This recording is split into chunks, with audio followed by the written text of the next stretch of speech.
Ha destato parecchio scalpore l'omicidio-suicidio di ieri nel quartiere Fontanelle ad Agrigento, uno dei più popolosi della città. Sarà l'autopsia voluta dal procuratore facente funzioni Salvatore Verla a disporla ieri al termine del lungo sopralluogo che l'autorità giudiziaria ha fatto sui corpi di Daniele Gallo Cassarino, di 47 anni, marito di Lenia Bonanno, di 45 anni, che sarà eseguita dal medico legale Alberto Alonci. Procuratore, qualche notizia in merito, qualcosa? Stiamo dinamiche e modalità.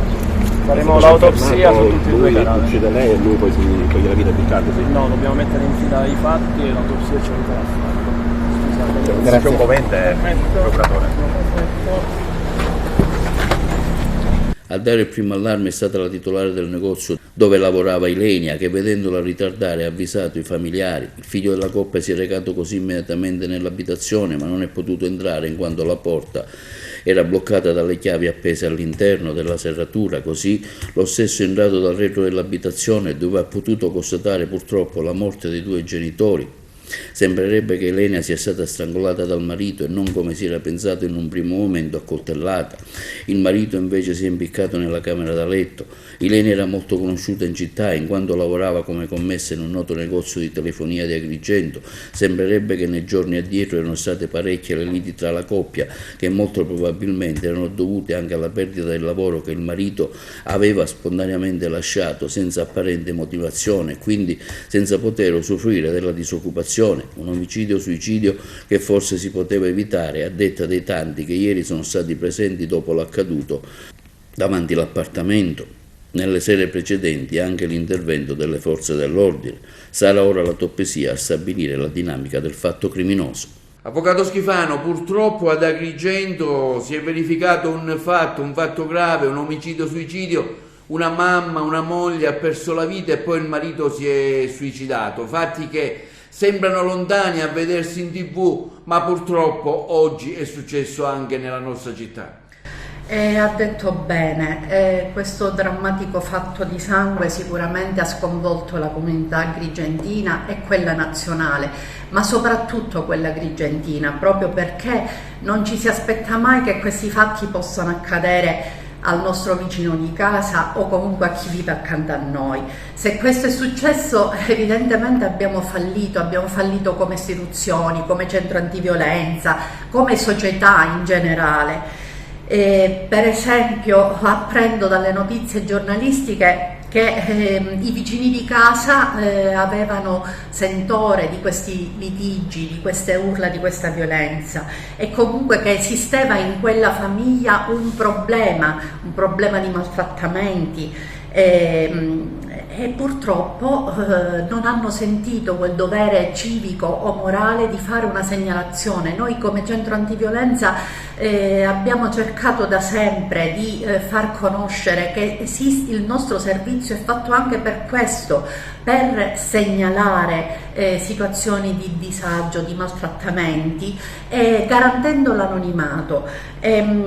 Probabilmente se ci fosse stata una segnalazione il caso sarebbe stato attenzionato e non ci saremmo trovati qui a parlare. Allo stesso modo penso per esempio che le strutture pubbliche siano venute a conoscenza di una situazione di disagio che viveva il signor Gallo Cassarino.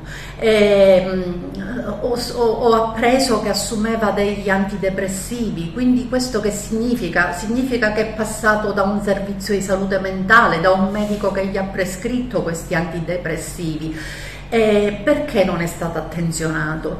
Un soggetto che si licenzia evidentemente ha un problema di fondo, ha un problema che deve essere seguito. E mi chiedo a questo punto a cosa servano i nostri bei protocolli, i nostri incontri per arrivare a questa sinergia tra gli enti, se poi alla fine non riusciamo a fare rete, quella che ci vuole realmente.